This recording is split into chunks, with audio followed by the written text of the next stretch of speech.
مرحبا بكم بمطبخ منال الحلبية. السلام عليكم ورحمة الله وبركاته. كيفكم أخواتي؟ يعطيكم العافية. رجعت لكم اليوم فيديو جديد بتمنى ينال إعجابكم. طبعا اليوم الفيديو راح أسوي لكم أكلة كتير سهلة بشهر رمضان إن شاء الله قرب ينعاد علينا وعليكم بالخير، والله يفرجها على غزة أهلنا، والله يفرجها على الجميع، وإن شاء الله هيك يكون شهر خير علينا وعليكم بإذن الله. ماشي أخواتي، بسم الله الرحمن الرحيم. عندي هون كيلو بطاطا. طبعا البطاطا غسلتها ومقشرتها. نص كيلو لحمة مفرومة ناعم. ماشي أختي. عنا بصلة واحدة صغيرة للطعم، وعنا هون نص كاسة زيت، وعنا 4 بندورات. عنا هون هلا البهارات بهالشكل هاد. هلا عنا هون ملح ليمون نص معلقة، معلقتين صغار ملح، نص معلقة فلفل، معلقة بهار مشكل. هلا أول شي نحن عنا هون صينية بهالشكل هاد، بهالشكل رح ندهنه شوية زيت. هلا رح نفرم عنا هون البطاطا رح نعملها رقائق مشان تستوي معنا ما تطول معنا بهالشكل هذا. هلا انا هيك عندي، هلا حطيت اول شي مسحت الارضيه شويه زيت، وحطيت هلا البطاطا اختي فرمتها بهالشكل هاد. تحبي اي شكل بس هذا مشان يستوي بسرعه. هلا عنا البصله راح نساويها شرحات.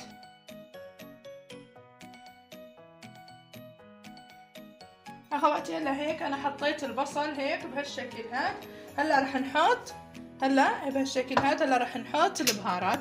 طبعا رح نحط الفلفل بهالشكل هذا، قلت لكم معلقه صغيره مو مليانه، وعنا بهارات مشكله معلقه مليانه، معلقه صغيره بس مليانه. ماشي اختي. ومعلقه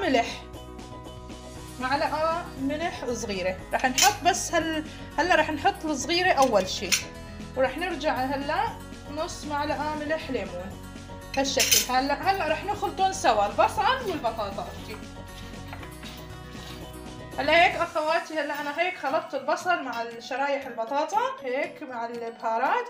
بس بتمنى منكم تحطوا لي لايك وشير وتشتركوا بقناتي وتفعلوا لي جرس التنبيهات مشان يوصلكم كل فيديوهاتي اخواتي. هلا بهالشكل هاد انا هلا هيك خلصت. وهلا هيك رح احط معاهم الزيت. رح احط نص كاسة، رح احط ربعه، النص رح احط ربع، شوي صغيرة رح احط معاهم، واخر شي رح ارجع اكفي.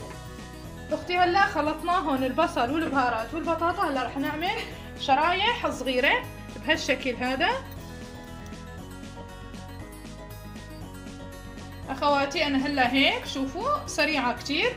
حطيت البطاطا شرايح مثل ما قلت لكم، واللحمه رقائق سريعه ما بدها كتير، وبصله وحده بس، بتخلطيهم سوا. بتحطي هلا الشرايح اللحمه فوق بهالشكل هذا.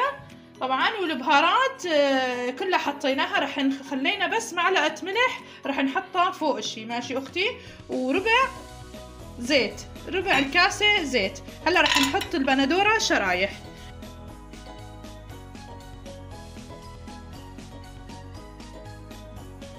هلا اخواتي انا هلا هيك حطيت الشرايح البندوره بهالشكل هاد. شوفي طريقه كتير سهله. وهلا رح نحط المعلقه الثانيه الملح بهالشكل هيك رح نحطه بهالشكل. وهلا اختي بدنا بس نص كاسه مي. طبعا انا رح احطها بالفرن. بدنا نص كاسه مي.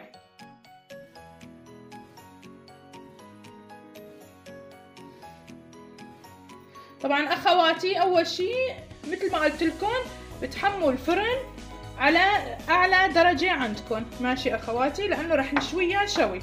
ومي اذا بدك تحطيها على النار فيك تحطي لها كاستين مي شرب. تحطي لها اذا بدك تحطيها على النار، بتغطيها وبتحطيها بس تغلي، بتوطي تحتها. اخواتي طبعا هلا هيك انا ححطها بالفرن، ورح احطها تقريبا شي نص ساعة. وطبعا انتم بدكم تحموا الفرن قبل ما تبلشوا بطبختكم لازم يكون الفرن حامي. ماشي اخواتي، على اعلى درجة. اخواتي هلا انا طلعتها من الفرن، اخذت معاي نص ساعة و10 دقايق. ماشي اخواتي، شوفي بهالشكل هاد شلون منظره حلو بهالشكل. ما شاء الله سخنة، صار سخنة ما شاء الله. ما شاء الله بتاكليها وبتدعي لي بإذن الله. شوفي اختي البطاطا مستوية كتير، شوفي بهالشكل هاد البطاطا مستوية كتير بهالشكل. شوفي اختي اخذت معاي مثل ما قلت لكم نص ساعة و10 دقايق. واللحمة كتير اكيد جربوها وذوقوا، وان شاء الله رح ينال اعجابكم. انا هلا هيك خلصت معاكم، وان شاء الله الف صحة وهنا، والسلام عليكم ورحمة الله وبركاته.